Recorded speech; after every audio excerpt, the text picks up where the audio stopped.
Vous avez amené votre amoureux ou votre amoureuse à Venise et pour lui faire une surprise, vous vous êtes débrouillé pour récupérer une gondole. Malheureusement, en la ramenant, vous faites tomber la rame, vous faites un pas pour la récupérer et la barque se met à bouger. Justement, si vous vous déplacez vers la gauche, dans quelle direction va se déplacer la barque? Pour aller vers la gauche, vous prenez appui sur la barque qui glisse sur l'eau. Elle glissera vers la droite dans l'autre direction. Maintenant, on modélise le problème par un homme de 80 kg qui se déplace à 1 mètre par seconde vers la gauche et on se demande à quelle vitesse va se déplacer une barque de 40 kg. Dans ce problème, au départ, l'homme et la barque sont tous les deux immobiles, puis ensuite l'homme part dans une direction et la barque dans l'autre. Les masses se séparent. Donc c'est typiquement un problème où on utilise la quantité de mouvement.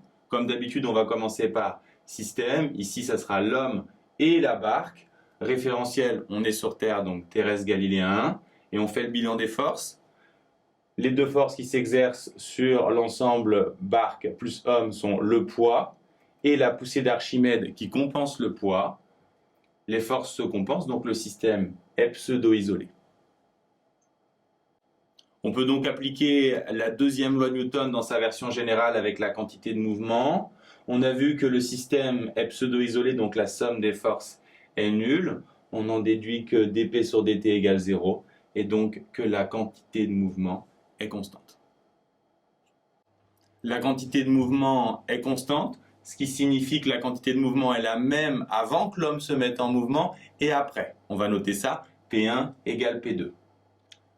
Avant que l'homme se mette en mouvement, il est immobile avec la barque, le système est immobile, donc il n'a pas de vitesse et la quantité de mouvement va donc être nulle. Ce qui signifie que puisque P2 égale P1, on a aussi P2 qui vaut 0. Lorsque l'homme se met en mouvement, il va dans une direction et la barque dans l'autre, donc il faut séparer en deux la quantité de mouvement de l'homme plus quantité de mouvement de la barque. Puisque cette quantité de mouvement est nulle, ça signifie que ces deux quantités de mouvement sont opposées et on peut facilement isoler la vitesse de la barque. On remarque qu'elle est opposée à la vitesse de l'homme, ce qui nous confirme que la barque va dans une direction opposée à celle de l'homme. On peut à présent faire l'application numérique. VB, on a la masse de l'homme qui fait 80, la masse de la barque 40 et la vitesse de l'homme 1. On trouve donc une vitesse de la barque égale à 2 mètres par seconde. Vous avez sans doute remarqué que les calculs sont exactement les mêmes que pour la fusée. Enfin, dernière question. Que se passe-t-il si l'homme s'arrête? On a envie de répondre d'après la première loi de Newton que la barque doit continuer à avancer, mais la quantité de mouvement du système, on l'a vu, elle est nulle. Donc, puisque l'homme s'arrête, la quantité de mouvement de l'homme doit être nulle, donc la quantité de la barque doit aussi être nulle.